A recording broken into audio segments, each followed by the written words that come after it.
SAUDIA Flight 163. On the evening of August 19, 1980, SAUDIA Flight 163, a Lockheed L-1011 TriStar, prepared for what should have been a short and uneventful journey from Riyadh to Jeddah.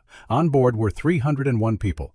287 passengers and 14 crew, most of them families returning home. At 6:08 p.m. local time, the aircraft took off normally from Riyadh International Airport. For the first few minutes, everything appeared routine. Then, only 7 minutes after departure, a smoke warning light appeared in the cargo compartment. The crew at first suspected a faulty indicator, but within minutes, passengers in the rear cabin began reporting the smell of burning plastic. The situation was deteriorating rapidly. The pilots donned oxygen masks, declared an emergency, and turned back toward Riyadh. As the aircraft descended, smoke began seeping into the cockpit and cabin, thick and toxic. Flight attendants moved through the aisles trying to calm passengers who were now coughing and panicking. Flight engineer Bradley Curtis attempted to locate the fire source on the systems panel, but by that time, the aft cargo compartment was already engulfed. At 6:20 p.m., just 12 minutes after takeoff, SAUDIA 163 touched down safely at Riyadh. What followed became one of aviation's most haunting examples of how procedure and confusion can be deadlier than any crash. After landing, the crew taxied the aircraft off the runway, stopping on a remote taxiway. For reasons investigators would later struggle to explain, the engines continued running for nearly 3 minutes before being shut down.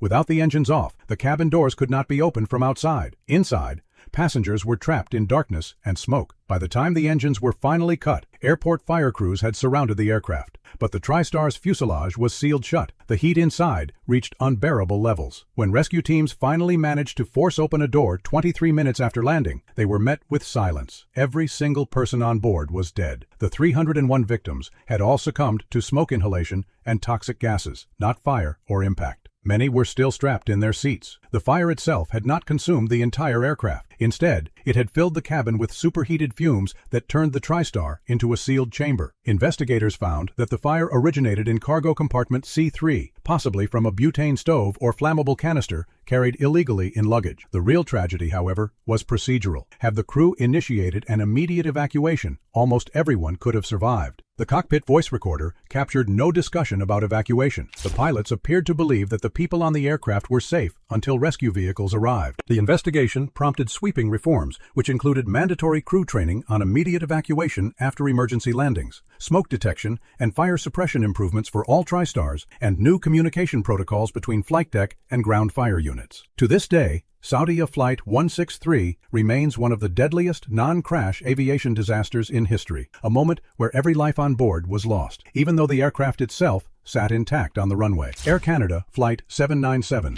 On June 2, 1983, Air Canada Flight 797, a McDonnell Douglas DC-9, took off from Dallas-Fort Worth bound for Toronto with a planned stop in Cincinnati. There were 46 people on board, 41 passengers and 5 crew. For most of the flight, it was uneventful. Then, halfway through the journey, small signs began to appear that something was very wrong. At 7 p.m., the lavatory smoke alarm sounded. The flight attendant, Lynn Lakin, went to investigate and found the restroom filled with thick, dark smoke. No visible flames, just smoke, pouring out from behind the rear wall. The captain, Donald Cameron, and First Officer Claude Ouimet immediately donned oxygen masks. They began an emergency descent towards Cincinnati. The situation escalated minute by minute. The smoke intensified, creeping from the lavatory into the cabin. Passengers were coughing, eyes watering, struggling to breathe. The cabin lights flickered, and visibility dropped to near zero in the back rows. The crew tried using fire extinguishers, but the flames were inaccessible, burning inside the hidden panels behind the lavatory. By 7:20 p.m.,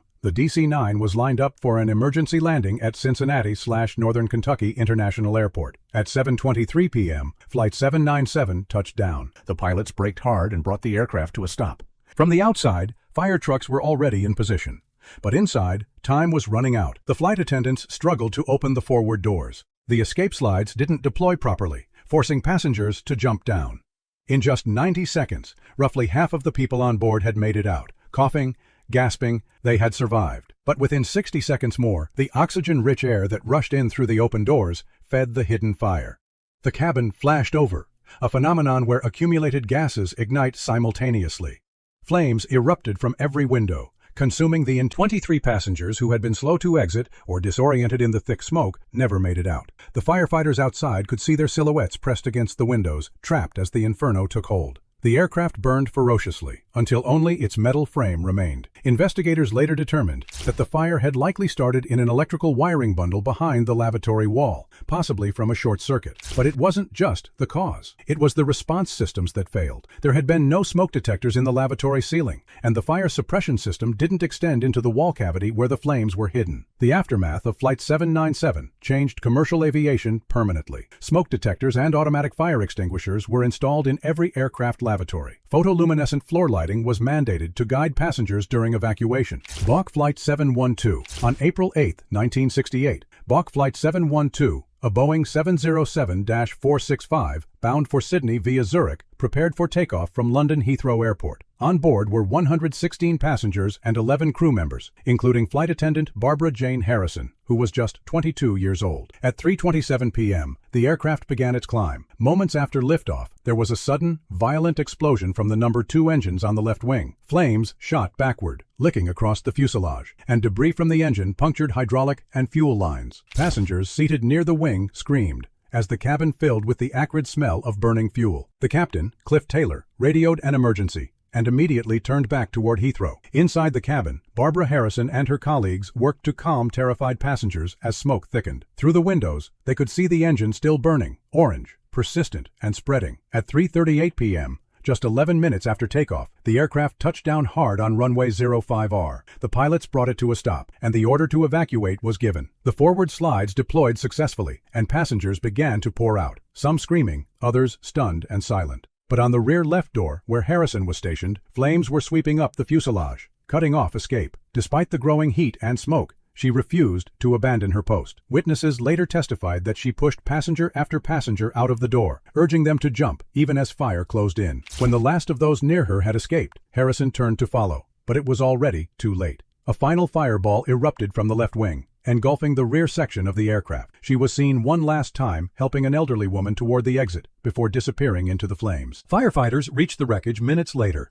and managed to contain the blaze. Of the 127 people on board, 4 passengers and Barbara Harrison were killed. Most of the deaths occurred in the rear cabin, the same area where Harrison had remained. Her sacrifice saved dozens of lives that day. In recognition, she was posthumously awarded the George Cross, the United Kingdom's highest civilian honor for bravery. Investigators later found that a fuel pipe rupture had fed the fire after engine failure, a mechanical flaw corrected in later 707 models. HELIOS Airways Flight 522. On the morning of August 14, 2005, HELIOS Airways Flight 522, a Boeing 737-31S, departed from Larnaca, Cyprus, bound for Athens, Greece. On board were 115 passengers and 6 crew members, families heading for summer holidays, couples returning home, and a flight crew unaware they were already in mortal danger. At 9:07 a.m., shortly after takeoff, the aircraft climbed through 12,000 feet when the cabin failed to pressurize. A simple switch that controls the air pressurization system had been left in the manual position after maintenance the night before. It was a small oversight, but in aviation, small errors can be fatal. As the aircraft climbed higher, the oxygen in the cabin thinned. The crew began to feel disoriented,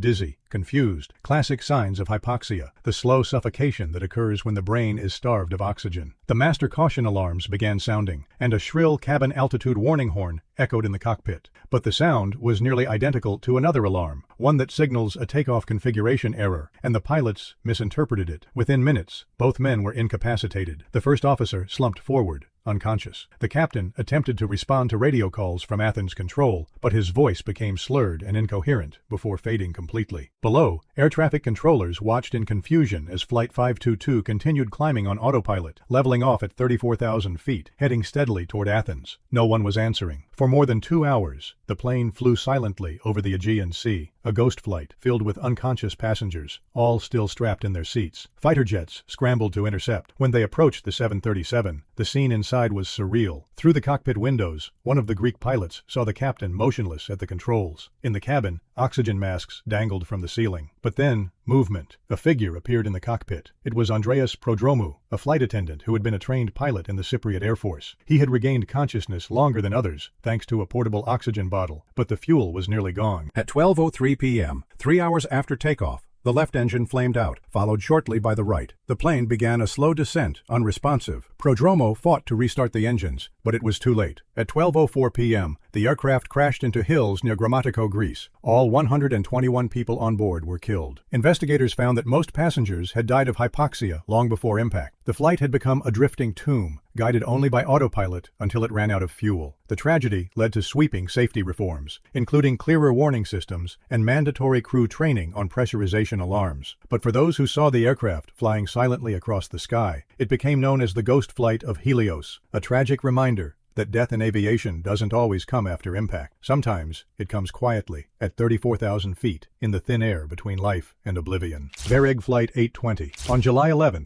1973, VARIG Flight 820, a Boeing 707-345C, was nearing the end of its long journey from Rio de Janeiro to Paris-Orly Airport. Aboard were 134 people, crew, business travelers, and families excited to touch down after an overnight transatlantic flight. Just 20 minutes from landing, the crew noticed smoke seeping from the rear lavatory. At first, they thought it was an electrical fault. Within seconds, the odor turned acrid, a sign of burning plastic and paper. The source was later traced to a discarded cigarette thrown into a lavatory waste bin. At 1:58 p.m., the crew radioed Paris Approach with a chilling report related to fire on board. They requested an emergency descent. A minute later, controllers cleared them to descend to 3,000 feet for a straight-in landing on runway 07. By now, smoke was entering the cockpit, stinging eyes and blinding instruments. The pilots could barely see the gauges. At 2:01 p.m., ATC gave clearance to 2,000 feet, and the crew put on oxygen masks to stay conscious. Behind them, passengers were collapsing in their seats, overcome by carbon monoxide and hydrogen chloride fumes. Flight attendants tried to calm the chaos, but the cabin had turned pitch black. At 14:03 p.m., with the cockpit visibility gone, and the aircraft still flyable, Captain Gilberto Araujo da Silva made the only decision left. He would attempt an emergency landing short of the runway. The 707 approached the French countryside in a shallow glide. Gear down, flaps at 80 degrees, the nose pitched high and banking slightly left. It clipped several small trees and came down heavily in a field about 3 miles short of the airport. Both main landing gears collapsed, and the engines tore free as the aircraft skidded to a stop. The fuselage, miraculously, remained intact. All 10 crew members managed to escape through cockpit windows. Firefighters reached the site within 6 to 7 minutes, but by then the fire had burned through the cabin roof. Inside, there was no sign of life. Of the 134 people on board, only 11 survived. All crew members and a single passenger who was pulled out unconscious. 123 people had died, not from impact, but from smoke inhalation and toxic gases. British AIRTOURS Flight 28M. On the morning of August 22, 1985, British AIRTOURS Flight 28M, a Boeing 737-236, was preparing to depart from Manchester Airport bound for Corfu. There were 131 passengers and 6 crew on board, families, honeymooners, and tourists chasing the last of the summer sun. At 6:12 a.m., the aircraft began its takeoff roll down runway 24. Just seconds later, a loud bang shook the cabin. The left engine had suffered a catastrophic compressor failure, sending metal fragments tearing through the nacelle. Within moments, burning fuel spilled onto the tarmac and ignited into a wall of flame. The pilots, Captain Peter Tarrington and First Officer Brian Love, aborted takeoff immediately and brought the aircraft to a halt on the runway. From the cockpit, they could see black smoke pouring from the engine. To them, it looked survivable, a standard engine fire. But behind them, the situation was turning into chaos. As the cabin filled with smoke, flight attendants rushed to open the exits. The right side doors opened quickly, but on the left, fire and heat made evacuation impossible. Passengers surged toward the aisle, blinded and gasping, trying to reach the usable exits on the opposite side. Within 1 minute, thick, toxic smoke filled the cabin. The source of death was not the flames, but the smoke and panic. The narrow aisle became jammed with bodies, people trying to climb over seats, luggage, and each other. Those seated near the rear were trapped as smoke turned the cabin pitch black. Only 90 seconds after the engine failure, visibility was 0. Some passengers collapsed only feet from the exits. By the time firefighters reached the aircraft, the interior was engulfed in flames. They pulled survivors through the right side slides, burned, coughing, barely conscious. One of the 4 flight attendants, Joanna Toff, bodily pulled passengers out one at a time until she cleared the jam at the galley bottleneck and dragged out one unconscious passenger. Joanna was later awarded the Queen's Gallantry Medal for heroic effort. However, 55 people never made it out. Autopsies showed most had died of smoke inhalation ventilation, not burns. The investigation revealed several fatal design flaws. The overwing exits were too small and difficult to open under pressure. Cabin seats and side panels emitted toxic fumes when burning, and the smoke filled the cabin in under 60 seconds, faster than evacuation procedures anticipated. The disaster led to sweeping reforms that included wider exit paths, simpler door mechanisms, fire-resistant materials for seats and panels, and most visibly, floor-level emergency lighting, guiding passengers to exits when smoke fills the cabin. These safety rules in modern aviation, every detector, every lighted exit, every warning, were written in the aftermath of these moments. They weren't just accidents. They were paid for, unfortunately, one life at a time. If you'd like to see more stories like this, remember to subscribe and tell us which forgotten event you'd like to see next.